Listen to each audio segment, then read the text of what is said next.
Everyone, to Textiles and Tea with the Handweavers Guild of America. I'm Kathy Group. I'm the advertising manager, and I am your host today. We want to thank our sponsor today, Tempe Yarn and Fiber. Thank you so much for being a sponsor to make Textiles and Tea happen today. Go check them out on their website. You'll see a lot of good yarn. As always, we ask you put the questions in the Q&A and not in the chat. I can't see those when they're in the chat, but I will look at them in the Q&A and we'll get to them as many as we can. Today we have Patsy Zawistoski. Patsy, as we all know her as Patsy Z, is a spinning guru, and so says her website. She is innovative, internationally hand spinning teacher, a lecturer throughout the United States, New Zealand, Canada, Australia. And for more 40 years, Patsy has created multiple spinning workshops and presented them at large and small conferences. She loves all fibers. She maintains a wide focus on spinning multi-ply yarns for the variety and exciting results. She began sewing at age 10 with a button for a shirt for her dad, and then went on to make all of her clothes and doing alterations in high school. And we got some images of that later. In 1973, after college and marrying, Patsy learned that she could make cloth by weaving on a rigid heddle loom. A spinning wheel followed 8 years later, and by 1987, she had spun and secured HGA's Certificate of Excellence in Hand Spinning, Level 1 and Level 2, and we're going to talk to her about that also. Hey, Patsy. Hello. How are you? I am good. I've had a bit more excitement today than I intended. Uh-oh. We're all here, so we're good. Good. You're here, I'm here. Excellent. Thank you. We appreciate the effort. Some days will just never go smoothly, do they? Just don't. All right, Yes. We're going to make this smooth. This is going to be easy peasy for you today. Yes. All right. We're going to start off with a really tough question. What is your favorite tea? Well, I have two teas that I drink regularly. One is Irish breakfast, and the other is the Good Earth sweet and spicy, because I love the cinnamon. Now, that one's new to me. Good Earth sweet and spicy? Yes, it's a very I'll have to old add that to our tea. list. All right. Thank you. Mm-hmm. So if you would, tell us more about how you got started. We talked about in your bio about putting that button on your dad's shirt. Where did you go from there? How did you get involved in fiber? Well, to start, I always knew I would sew. Some of my first memories are that we would go down to North Carolina for 2 weeks, and my mother and her sister would group all the kids together. There were 7 kids at that time. One of the sisters would cook all day, and the other sister would sew all day. And in 2 weeks, being able to sew without interruptions, whichever sister was sewing got a lot done. So there was never a question that I wouldn't know how to sew. And that is, here on this picture is my senior sewing project in high school. And it was a long time ago. In fact, it was just past the Kennedy days. So here I am trying to look incredibly elegant with my 3/4 length sleeve coat and my first silk dress. And of course, I lived near Washington, D.C., and that meant you had to wear gloves when you went into D.C. So this was the era, 1965, 66. Those are great images. I love those images. It's amazing. And you look very Jacqueline-like. So yeah, I did my best. You do. You look beautiful. And that's amazing. How at that age to be able to do that. That's wonderful. But I had sewn forever. I've made a little bit of everything, made a boat cover, all my clothes during high school, and on and on. So it Well, was. I have to ask, what was the reaction of your friends that you did all this sewing? Well, a funny story. In high school, when I was a 9th grader, the cheerleaders needed someone to make their skirts. And I said, well, I could make your skirts. They were all box pleats fitted. And they said, well, no, your mom could make the skirts. Oh. And I said, okay. And so I took the job. I made the skirts. I was paid it was like 50 cents or $5 per skirt. It was an itty bitty amount of money for fitted box pleated cheerleader skirts. But so most people didn't understand that I really did sew. Good for you. That's great. Did you ever tell them? I did it, not my mom. I tried. They don't believe you. That's right. Well, I hope they're finding out today. Yeah, Yes. now that you're so famous that they know, oh wow, she really did do those. Yes. Oh my. You're known mostly as a spinner, Yes. but you're also a weaver. Yes. So which came first for you, weaving or spinning? And then the next question I'm curious is how do they influence each other for you? Okay. So the rundown is first I could sew. Uh-huh. Second, I learned to weave. That was right after my husband finished seminary. Third, he gifted me with a wheel, which I did not want, but it was a gift. I couldn't send it back. And so spinning was third, and knitting actually was the fourth textile language I learned. Ah, okay. And so I choose between them depending on what my plan for the finished yarn. So probably 2/3 of the time I know why I'm spinning. I've got a plan. And then a third of the time I just spin because I'm with a group, I have fiber in my hands, and who knows what this is going to be. And so if you have a plan before you start, it makes a big difference in how you go about the spinning. Oh yeah, yeah. So Well, I have to say I'm not a spinner someday, but I someday, always imagine that and that's why I would like to take up spinning. I would imagine that if I'm spinning the yarn, I may have a better understanding of what that yarn will do when I weave it. maybe not. That understanding during weaving comes from using the yarn, in Oh, my mind, more than trying to think it through. Once you have used a lot of your hand spun, then as you spin, you will be like, oh, I know how to go straight toward this goal. But okay. but first you just have to say, I can do it. Okay. And uh, interesting thing, when I was learning to spin, I went with a friend of mine to an independent study, and she said, start a project, bring it in next month. So I started a project. I was weaving on the rigid heddle loom with 2 heddles, little sweaters for my children. Hmm. And I brought it back in, and she looked at it and she said, you spun the warp? And I said, yes. And she said, you can't do that.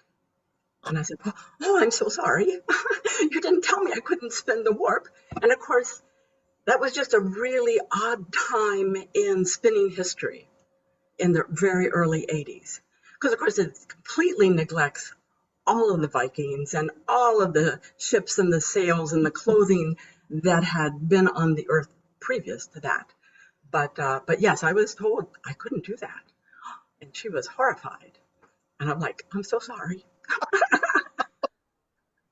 You apologized. I Oh, I know. love that.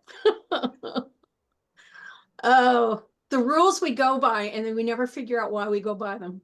Right, right. And so who set the rules up, and why are they in place? It's a Yeah. good question. Yeah. Well, talking about your incredible spinning skills, you have been awarded the Certificate of Excellence in Hand Spinning, both level 1 and level 2. And we've got some images of your work. The first one is your level 1, and these are like 40 different skeins that you produced Yes. that was required for level 1. And Yes. then the second one is the works that you chose to do for that project because, well, I'm going to let you explain that. So if you would talk a little bit about, for those who don't know what the certificate of excellence is, talk a little bit about what you have to do for level 2. And Okay. then just share with us some about your decision making, why you chose those. Okay. So the certificates of excellence, and HGA has 4 of them: spinning, weaving, baskets, dyeing, is a program for an independent study in which you do certain tasks to certain specifications, and then you put it all in a box. It goes to the judges, and the judges should be able to ascertain your skill level by looking what you put in the box and how you answered the questions. So no one ever sees you spin. It's a totally independent study, judged away from you. And so you have to clarify in your mind when you're answering the questions of why did you choose this fiber? How did you spin it? How many plies? What direction? What every one of these 40 yarns, I had to write down 2 things that yarn would be good for. And at that point in my life, because I had just, spinning was still like 4 years, I'd only been spinning about 4 years when I did this. Mm-hmm. And I made a ton of samples because I didn't know, I had never worked with yarn as a kid. I didn't have a grandmother who knit. That's why knitting's my last language. And so today, this is the 40 skeins. And so starting at the top 1 to 3 is all of the wools. 3 to 6 is the flax and linen into the cotton. The other fibers start about 6 o'clock up to about 8, and then the silks are above that, and then the different novelty kind of constructions. So the COE asked for 20 skeins to specifications.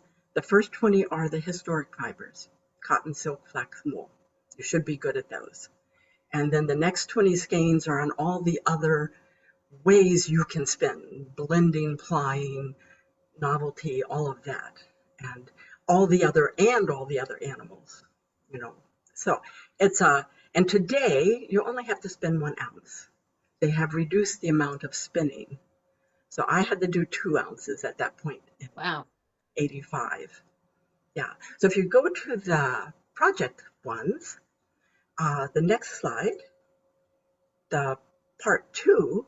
So part 2 is for the applicant to take a question that they want to find the answer to. So since I had woven a lot before I learned to spin, and I had used all kinds of novelty commercial yarns as warp, but at that particular time in the early 80s, they were saying, like I just mentioned, don't spin warp. And if you do, it has to be exactly perfect or it'll never work. You'll have a mess on your hands, kind of thing. And so I decided, okay, my question is, how can I spin novelty yarns to use as warp? Because that's what I want to do. And so the top slide is a close-up of the fabric and the yarn. So on the left, we have the woolen mohair shawl. And I made a true loop boucle. I made a what you call a wool mohair boucle, where you use the shrinkage to make it irregular. The cotton is in the second column, and there I made a vest. And this is where I came upon what I have called an illegal yarn. And that was another thing you were always told, don't do this. So you spin one ply S, you spin 1 ply Z, and then you have to ply them together, which means one is going to get tighter and one's going to get looser. And so, and that's why they say, oh, don't do this, don't do this. But anyhow, that's how I made a strong enough cotton warp yarn, was by this illegal yarn. And then I made a flake yarn. That's the one with the little blue greenish color. The silk in the next line was making boucle with silk, and bombex and tussa. The tussa was all singles in the warp. The bombex is the loop boucle, but since silk doesn't have the body of a mohair, it turns into a scrunchy texture. You never get your loops because it's not that strong. It's not that, it's pretty accommodative. It's like mohair loops because it doesn't want to be turned. Silk says, oh, whatever, just wrap me up, get me done. And then the last one the linen and Ramie, I made a table runner, and the only thing I could come up with that I liked as a novelty yarn in those fibers was a knotted yarn, because I'm pretty particular about my linen, and I really do like linen. But so I used a knotted yarn in that one on the table runner, and so everything was hand spun and novelty yarns as warp. I just think I love it that you went from being told you can't do that and apologizing to doing it as part of your COE. It's like, you go, girl. That's Yeah, wonderful. Break the, yeah, somebody just said, break the rules. That's right. that's me. Break the rules. It's Good for you. Well, you've also produced, you do a variety of things. I just love all the things that you do. So you also have produced liturgical weavings, and we have an image of this. Um, would you talk about this piece and why was doing liturgical weaving important for you, or how did you go down that path? Okay, so as I mentioned, my first weaving class was after my husband finished seminary. He's an ordained ELCA Lutheran pastor, and so uh, that means these clergy wear stoles. So of course I had to make his stole, and then as we went in different churches, if they needed a banner, I'd always volunteer to make the banner, or if they needed what we call liturgical uh, paraments. Those are the cloths that hang on the altar, the Mhm. pulpit, and the lectern. Then I would help with those. So this one is very interesting. This is one that started what I call balanced weave tapestry. And somebody's going to say, well, you can't have a balanced weave tapestry because the definition of tapestry is that the warp is covered. And there's two parts. The warp is covered and the weft is discontinuous. So that means none of the weft goes all the way across. And so we were in this church, and bless her heart, Pearl, talked to the pastor and said, I want to get something from Patsy to hang in this church, and I want to see it before I die. And Pearl was 88. And I'm like, I need inspiration now. I was like, I could do tapestry, but I didn't have enough hand spun. And this was right after finishing the COE. So I thought I had to do hand spun. Oh. And I had tried selling yarn. Now I'm a teacher. I'm not a vendor. I'm not good at that in much of what I do. So I had spun a rainbow of colors in wool textured yarns, and I thought, well, they didn't sell. Maybe I can make something with those yarns. And so as I'm thinking about it, I thought, well, the only thing is I can't I I can't make it cover the warp. But if I make it like a cloth, a balanced weave, I should have enough yarn to finish the project. And so this was the first piece, and so the imagery was to be the bread being broken, a chalice turned over, and the wine pouring out. And Pearl was happy and lived to see it, so that was good. Funny story, when I finish weaving, usually it's late at night, I take it off and I lay it on the floor, and then I go to bed because I can't think of it anymore. In the morning, my son came to me and he said, oh, Mom, that's gorgeous what you wove yesterday, what you just finished. I went down and saw it. I said, oh, thank you. And then he said, I've never seen you weave such a lovely tornado. And he had been looking from the wrong end of the weaving. So that was, Oh, okay. that's right. So that was my first compliment. Tornado. Yes, lovely There's tornado. probably some major symbolism there, but we won't get into that. I know.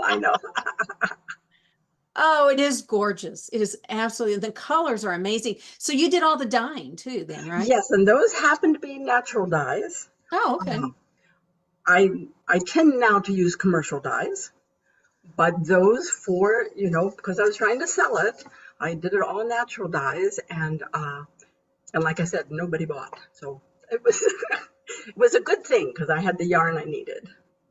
Now, do you know if this piece is still being used at the church? We were there. mm, mm, mm, mm, Um, I think we went by there about 5, 6 years ago, and I thought it was still there. Oh, good. Oh, I good. often want to say, if you're ever going to take it down, send it back to me, but I feel that's not really my right. But But I understand, and I bet a lot of people do. yes, Um, you you're a teacher and an artist. And I'm always surprised because so many teachers and artists now are doing the whole digital Zoom online thing, and especially since COVID. But I love it because you were way ahead of the curve. And this is a VHS tape that you recorded years ago, yes, when it was still Victoria something. videos, yes. Yeah. And, and for those of you who don't know what a VHS is, it's a cassette with tape in it, and no disc, no online download. So how did you get started way back when doing videos? That was pretty cutting edge. It was. It wasn't my plan. Nancy Harvey, who was the original owner of Victorian Videos, did a number of videos of her own weaving. And at one point she said, I want to do some spinning videos. And so she started asking around, and evidently enough people said, call Patsy, call Patsy, call Patsy. So she called me up, and I said, well, we could try, because I didn't know anything about the whole idea of the filming and everything. But it ended up, I have 3 videos with Victorian Videos, which is now owned by Yarn Barn of Kansas. So the very first one was actually spinning cotton, silk, and flax. The second was this one, spinning wool, basic and beyond. And the third was spinning and plying textured yarns.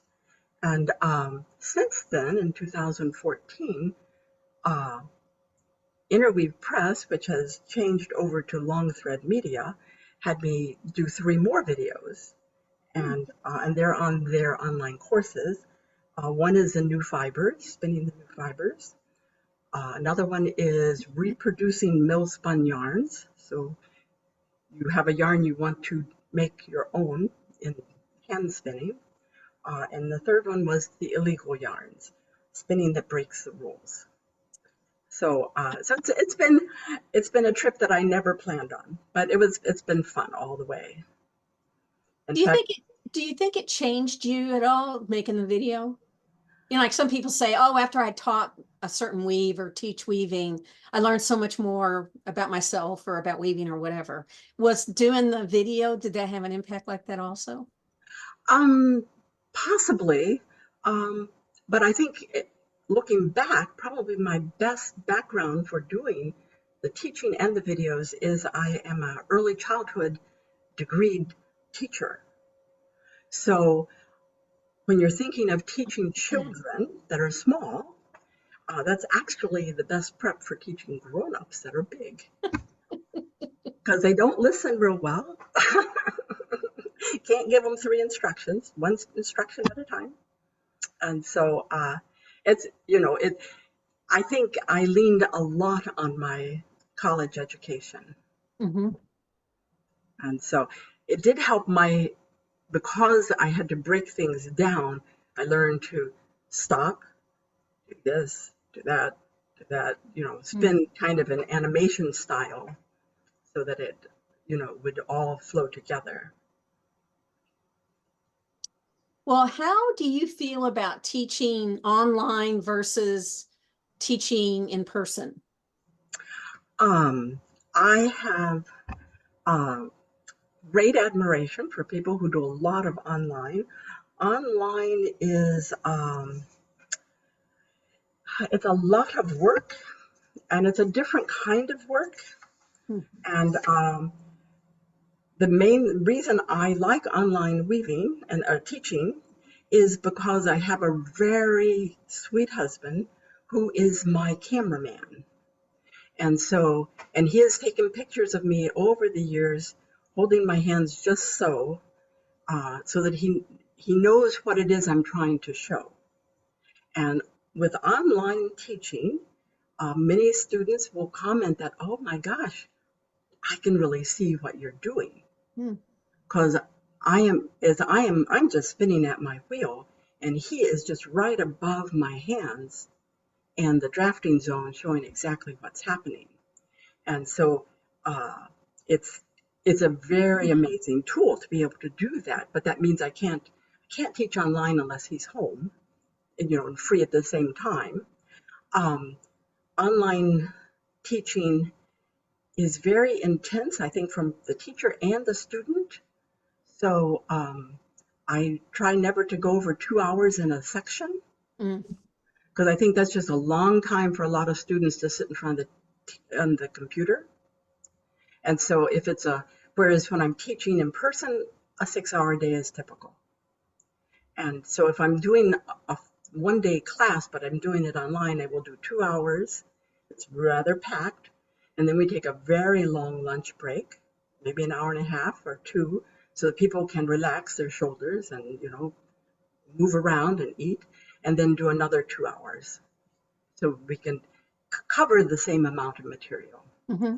But so virtual has its place. I really like in-person teaching, because the thing virtual does not allow is I cannot see what they're struggling with. Yeah. I cannot go over and touch their wheel, because when I'm teaching in person, I will give one instruction, set the group to the task, and then I walk around and see who is having trouble or who looks confused, and and I can see how they're holding their hand that is making it more difficult, or not giving them any control. I can even sit down to their wheel and say, oh my goodness, this wheel setting is really tough. No wonder you can't spin. After class, I'll sit with you and we'll tune up your wheel so it'll work better. And so I'm not allowed to do those things online. And I do miss that, because spinning is a very tactile thing. And so, and I've had some very interesting, I've taught some blind people to spin. I've taught a number of people who will be one hand in a cast, and so I have to work out how to work it out the other way. And it's by watching them, I can often help diagnose the problem they're having. So are you still teaching live? Yes. Traveling? Okay. Some, yes. Next trip is going to be in Ohio, and but I'm teaching local before then at the Potomac Guild, and I did teach at MAFA, not Midwest, MAFA, the Mid-Atlantic Fiber Festival. That was in Pennsylvania, and so I pared the trips down, because if you start spinning in 81, there's several years in between. Well, I love it that you're not afraid to try new things. The materials and everything. And so you even produced a video, and it's called Spinning the New Fibers. So what were some of the fibers that you fell in love with? And what are some of the fibers that you're not too enamored with?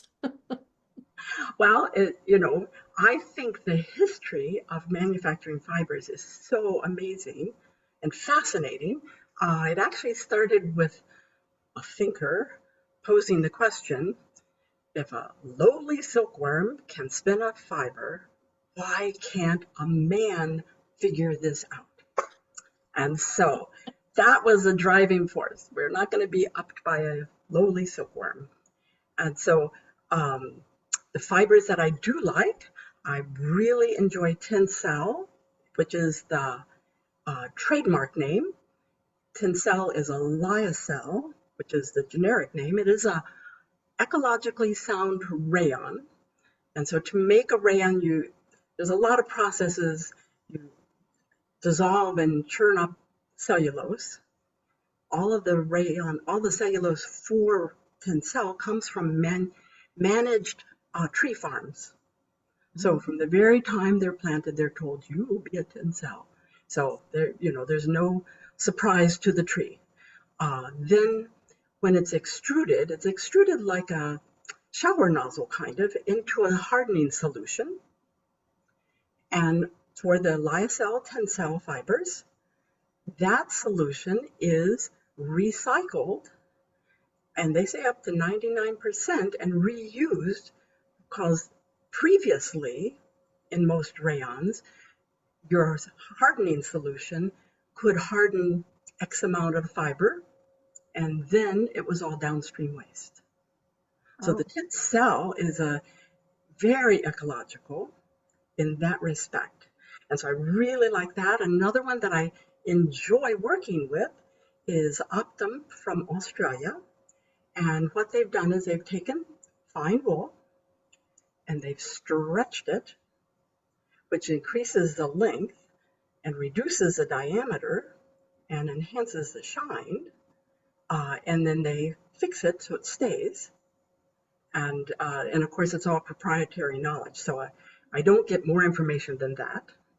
But it's made with an intent for fine men's suiting, or as I really should say, fine suiting for men, because I lived in Chicago, so I know that all the men in suits are not what they represent, but it's a very lovely wool, and it's great fun. It felts, it spins, it dyes. So And what's it called? Optim, Optim, from Australia. And That's a so, new one. yes, that's a new one. Have you all seen it, heard it? Possibly not. It doesn't get the press that it needs, as far as I'm concerned. Fibers I'm not so pleased with are the ones that are jumping on the greenwashing bag and saying, "Oh, we're good, we're green." So bamboo claims to be really green because it grows fast, which is good. But it almost always uses a process that puts downstream waste as a rayon. And almost every bit of bamboo we see in stores is rayon from bamboo. Okay, so it's actually a rayon. In fact, in 2004, the Federal Trade Commission said, if you don't label it properly, you can be liable for suit, and we will not stand behind you because this is rayon. And so they put notice out to Macy's and all the big store names, label it right. Soy silk and latte, which is a milk protein. Most often when I read the information, they don't include that more than half of the fiber in the processing, more than half the fiber comes from polymers that are not the protein that they're bragging about. And so it's that kind of greenwashing that I like, come on, just say it straight. Tell us what you're really putting together here. But there's a lot of good fibers out there. Well, some people are popping up on chat talking about Optum, so that's good. Good. All right. You traveled to New Zealand I think 4 times you've been down there? Yes. And I know that you went to see the Ashford Wheels and Looms. So did you collaborate with them while you were there? Did you give them some feedback? Okay, so the start of all this was my husband had a conference in Australia. And to get to Australia, you almost always have to stop in New Zealand. And since New Zealand is so isolated, if you want to stay an extra week before you get back on the plane, there's no extra fee. So it's a lovely deal. Check it out. And so when I knew he was going, I thought, well, I'm going too. I wrote just using HTA's listing of people related to fiber on their site. You know, who in New Zealand does fiber? And I said, I'm going to be there. Does anybody want some teaching? And I got a response from a sweet lady, good friend of mine now, Pat Old. And she said, well, I can't pay you, but I can give you a place to sleep and I can feed you. And I said, that's good enough. That's all I need. And so that was the first trip. So since then, we've become excellent friends with the Podes, Glynis and Owen Pode, who are the Magicraft vendors and creators. And this last trip in August, I got to spin on the new Luna wheel, which is a lovely wheel. I had known Richard Ashford from convergences because he would often come to a convergence marketplace. And so I had met him before. Mm-hmm. In fact, when I was doing the Certificate of Excellence in '85, and I was having trouble keeping my speed up because I'm a fairly laid back person and I don't like treadling fast and I needed more twist. I had previously taken a wood carving class, so I put my little son, who is 5, on one side of the wheel, and I got my carving tools and I treadled like a crazy lady and carved a new speed on my original traddy, my traditional, that only had 2 speeds. And so as I went about, people were saying, how'd you get 3 speeds on that wheel? But it really helped when you needed a lot of twist. It's like using a bicycle, you know, with different speeds. And so at the next convergence, after it had so many comments, I, you know, sat down with, you know, Richard Ashford, and I said, well, this is what I've done, and people kind of like it. And he looked it over and he said, well, I like it too. And so they have their 3-speed flyer, and he sent me a flyer. And so that was one collaboration. Another time I was asked by Louette when they were beginning to do the Victoria spinning wheel, the little Scotch brake wheel, which is, you know, not the typical Louette.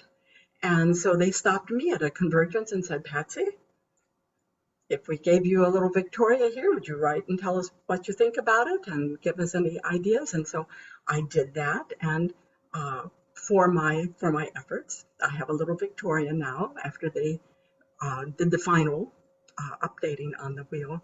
So I'm not one who's shy about giving an opinion. So let's put it that way. We like that. Or are there other manufacturers that you've talked to and suggested, or if they come to you and said, you know? Those are really the 3. So the Podes wanted me to try their Luna, which is lovely. And, you know, when this August, I did get to try the Ashford, the 3. I should have the name of that right on top of my head. And I don't. It's the upright wheel. And that was also very lovely. So, but I'll talk to anybody. And yeah, and talking to me. That's right. And I'll give them my opinion. Oh, somebody said Traveler 3. The Traveler 3, yes, I got to spin on that. And it's a lovely wheel. Very nice. It has Thank you, Nancy. Yeah, taking care of the problem that sometimes the mother of all would lean too far.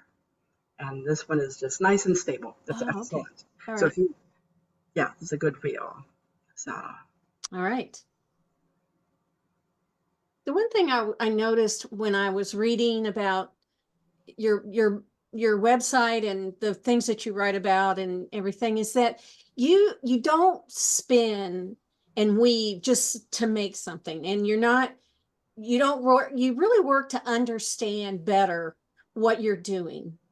You know, like you don't just do a pattern and make something. You would want to know what the pattern is and why and how to do it and everything. And one of the things that I was so tickled with was this, the yarn decoder kit.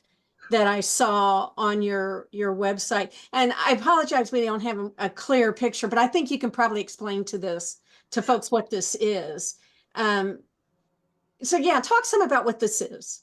Okay, so when I teach the decoding class, we start with commercial yarns and we take them apart one step at a time and I started doing this for myself while I was trying to do my novelty yarns for part two. Mm. Because I knew that I had to spin something, then I had to put a binder in one direction and then a binder in the other direction. And so when I was doing my experimenting, I get the first part done, excellent. I put the first binder on, oh, it looks really good. Then I put the second binder on in the other direction, and it looked really bad. Like, where did the twist go? What happened? Who ruined my yarn?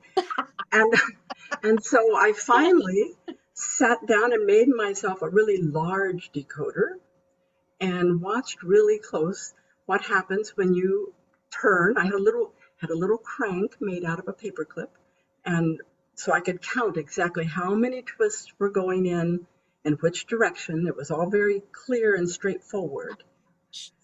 And so for this class, so we started with and it's a 3 or a 4 ply. It looks like a 4 ply yarn, and we count how many twists it take to actually take it apart. And then you look at one of those plies, and then you count how many twists it takes to get that one apart till it is finally completely unspun. And then at the bottom, when you pull the fibers apart, then you can see exactly what the fiber was that it started with. And so it saved my sanity to come up with this kind of gizmo, as I might call it. But I come from a family from North Carolina, from the Appalachian Hills, so that my brothers could fix any car. My father could fix anything in the house. He was an electrician. My mother could grow anything, and I could sew anything. And so it was in the nature that if you or your relative couldn't do it, then you probably didn't need it. So that's the bottom line. That's how we regulated things. Well, that was going to be my next question is this just something that you do about spinning and fiber, or is this prevalent throughout your life? Have you always approached everything of kind of breaking it down so that you thoroughly understand it? It's hard to remember back before spinning in textiles. So that's a long time back. And so at the moment, it's pretty well focused. I am, I'm trying to do some other things that take that same kind of focus, and I've got a ways to go. I'm trying to work with making bread from starter, and that's a very finessing, being very aware of exactly what's happening. Mm-hmm. And last year actually was the first year, I'm planting flax. So I have taught flax spinning since '85 because I had to spin flax for the COE, but I hadn't grown it. And so trying to grow flax and then to ret it, the growing is easy, popping the seed heads off, that's easy, but then you have to ret, R-E-T-T, or rot the fiber just enough that the core comes out Mm-hmm. and the fibers are not damaged. And while I was teaching, I'd often see references that said, oh, this is easy. We just let grandma tell us if the retting is done because she has the most experience. So last year when I did my first retting, I'm like, oh, shoot, I'm the only grandma here. And I've never done this step before. It wasn't in the grandma book, was it? It wasn't in the grandma book, no. And no, but it's a fascinating process. And of course, flax is an incredibly special yarn. And so I really do like it. I came pretty close, not too bad. in my first retting, but it was a panic moment that I wouldn't That know. would be a fascinating class to hear you Yeah, tell about what you've been through. That would be interesting to hear the whole process. right. Um, so probably my next focus is really going to be in the flax area and in the retting area, so I can be confident that I know that I've done it correctly. Because you see online people saying, "Oh, look, all my flax is now 3 inches long," and it should be 36 inches long. And if you've done it right, Yeah. yeah, Wow.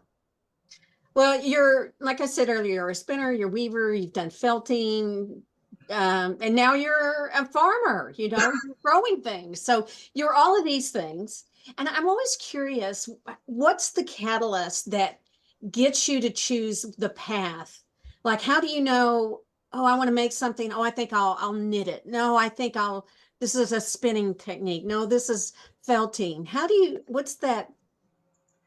um, well, it kind of goes, it comes and goes. I think I'm really pretty flighty, like the wind, Oh, let's try this. Let's try that, whatever. Um, Oftentimes it has to do with a class.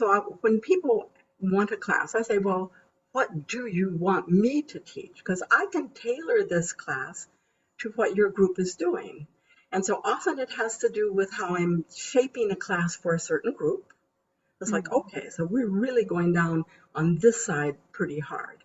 Um, Other times it has to do with what I'm writing in our trade magazines and spin-off and ply and handwoven, you know, the question is, how do you spin this and write an article about it? Well, then you have to take a deep dive and, so that you can answer the question on a written page without anybody Mhm. seeing you do it.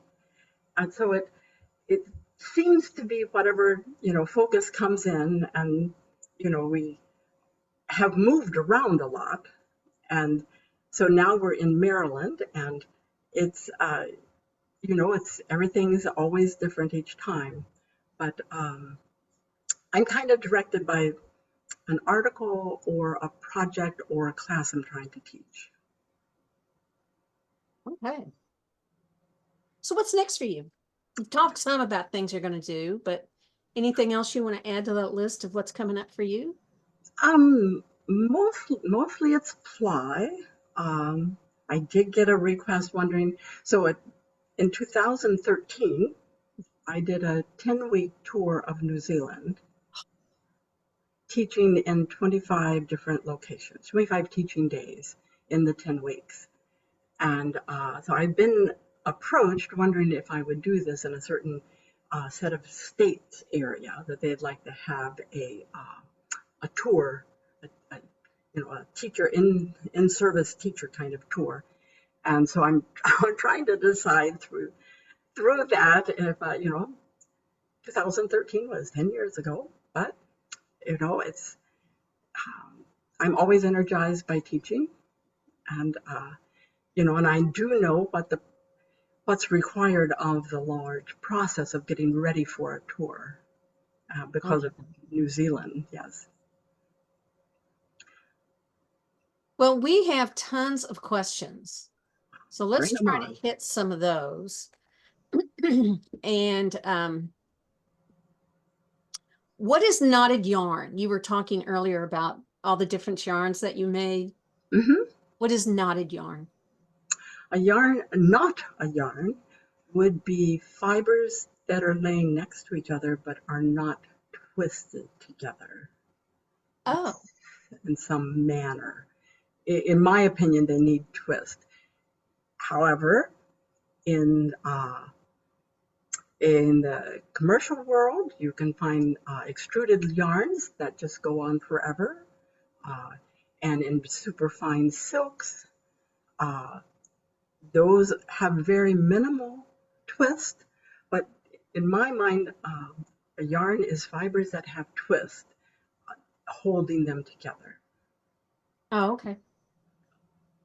What was the size of the rainbow tapestry?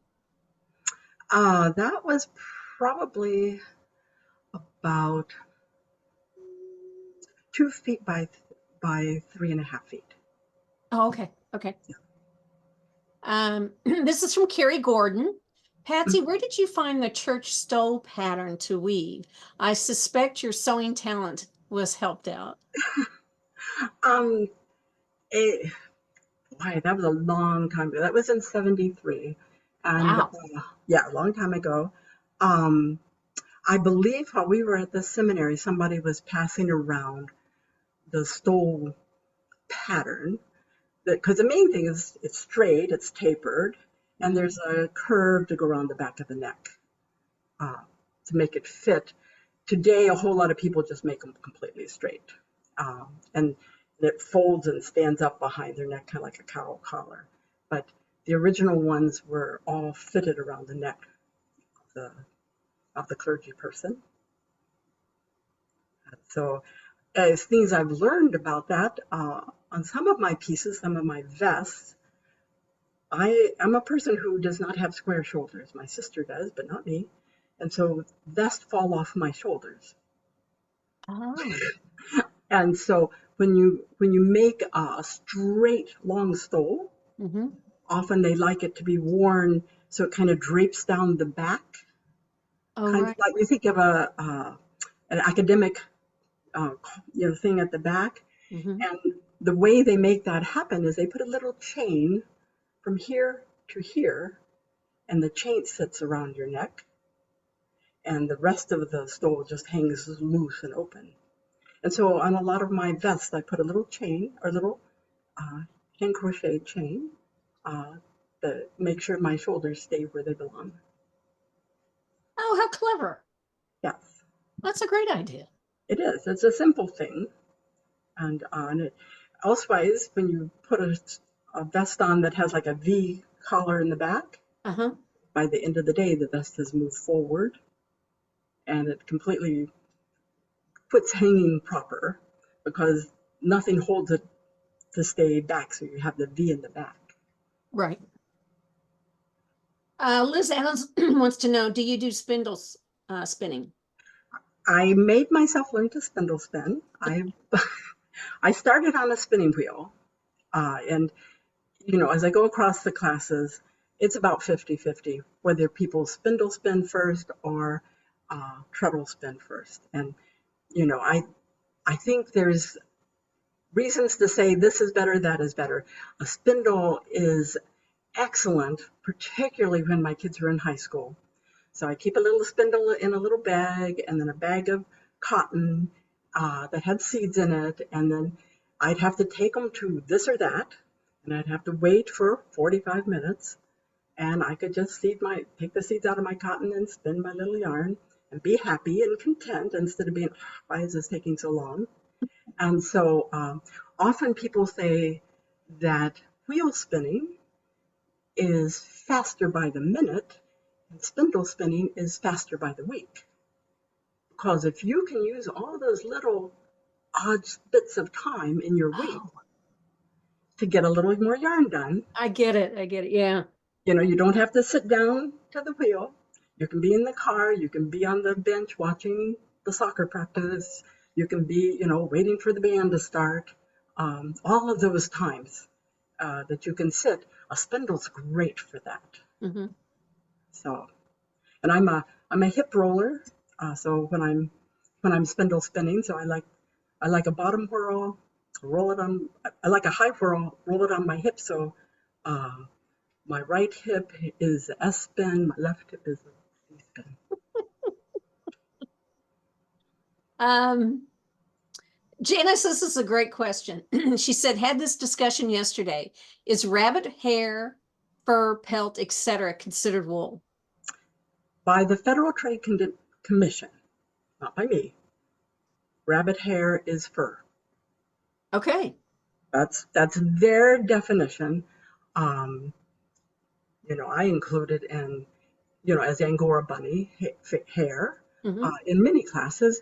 I do try to make sure no one is allergic to it first. Mm. And I always say this should never be used for a baby anything. because an infant cannot tell you if they're having trouble breathing, and you will not know till they're older if they have an allergy to Angora bunny.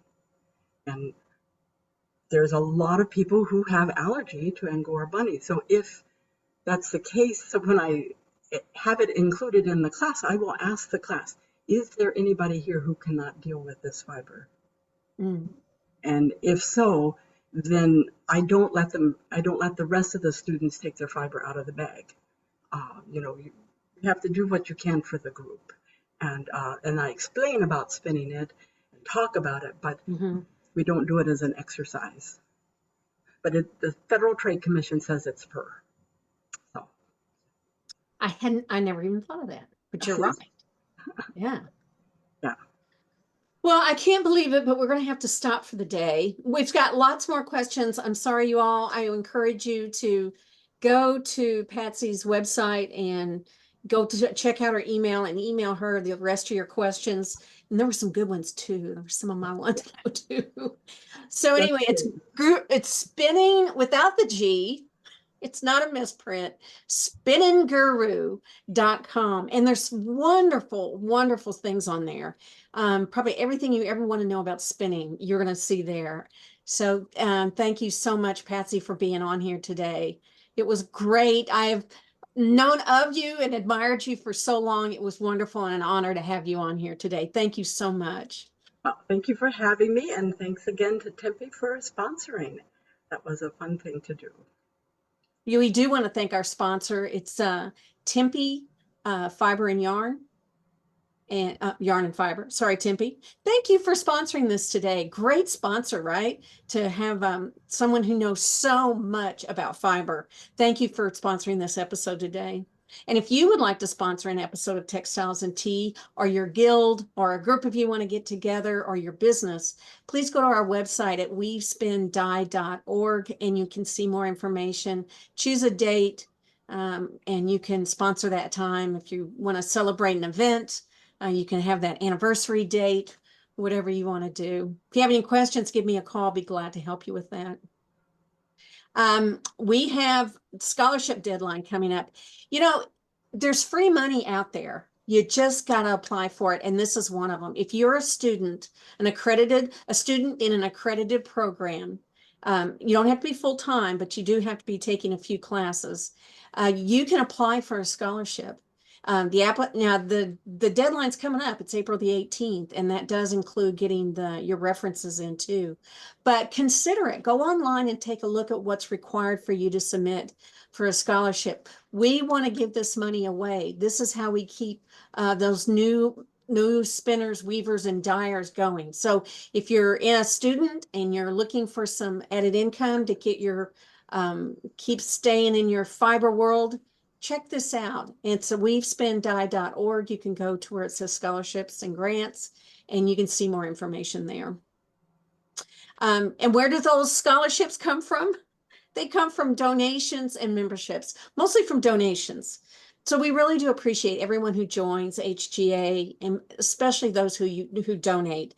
Not only do they pay for the grants and the scholarships, but they also pay for all these special programs, whether it's Careers in Textiles, Spinning and Weaving Week, and on and on. And when you donate, then that gives us the opportunity to add something new to support the fiber arts.